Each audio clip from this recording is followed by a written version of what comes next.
Hello, my name is Danny Ha, and I'm the current shepherd for Bethel 1 alongside Claire Kim. I've had the privilege of being in Bethel 1 for the past 7 years, starting from 6th grade until now, and each year has been a blessing.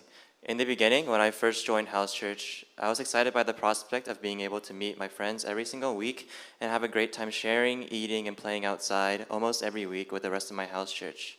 However, after a year or two, when most of the friends that I had joined Bethel 1 with and were around my age left church, and as a result, house church, I found myself increasingly not wanting to attend house church. My parents would have to convince me to even attend house church each week, and each year, more and more Korean-speaking people began joining our house church. During this time, I found myself getting jealous of other house churches, which had predominantly English-speaking people who were around my age. As in Bethel 1, I was one of the youngest and had to constantly be in the presence of those older than me, and they would often speak Korean. And while I do understand most Korean, I prefer to have people that spoke English. However, this time passed by, and COVID came and went, and suddenly I became an intern shepherd. When PJ first offered me to step up, I knew it was coming since I was the only boy in my grade that attended regularly, and to be honest, I didn't think much of it. I didn't contemplate for that long, and I took up the offer without worrying too much. And to be honest, after seeing Matthew Ree serve as a shepherd, which he did a pretty good job of, I thought it would be pretty easy. And for the first couple months, it really was. It was like nothing had changed that much at house church other than me having some extra other duties of doing attendance, praying for my members, and once in a blue moon leading, as I had led Claire a lead for the vast majority of the time.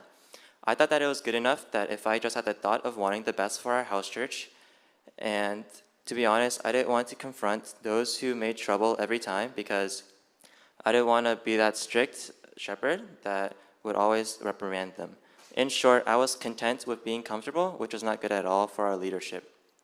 However, sometime around January, our house church as a whole went through some turbulent times as there was tension between my members and people began to pick sides. I watched as the situation became bigger, and while I tried to listen to both sides, I failed to resolve the situation on my own, and I began to stress about our house church as I spent more time being involved with my house church outside of the weekends than I ever had before. Following Shepherd's Retreat, I found myself having to lead almost all by myself, and I realized the burdens of leading house church by yourself. I was desperately trying to organize house church, and every time I got left on red by members who I reached out to, left me increasingly frustrated. I pretended that there was nothing wrong, and I left Claire on her own as she struggled against her own battles, and because of this, I want to apologize to Claire for not having fulfilled my role as a co-shepherd and help support you lead our house church when trials emerged. I grew a lot during this period and learned many important things. I learned that serving isn't only done on weekends. I learned the importance of trusting in God, especially when things get hectic. And I learned much from my house church members because it seems like they have led me more than I have led them. And they inspire me to live a life full of meaning and purpose. As I graduate from high school and move to college, I'm excited to see what God has in store for me, and I know that I will continue to serve Him with everything I have. To Bethel 1, thank you for being my friend, family, and mentor, and to each and every one of y'all. I am forever grateful for all the moments that we shared together, including the laughing whenever someone went to the restroom and we can hear them pee, and I know that we will continue to do well without me. And to Josh and Priscilla, both of your journeys with God has been a blessing to watch firsthand, and I know you two will do great leading.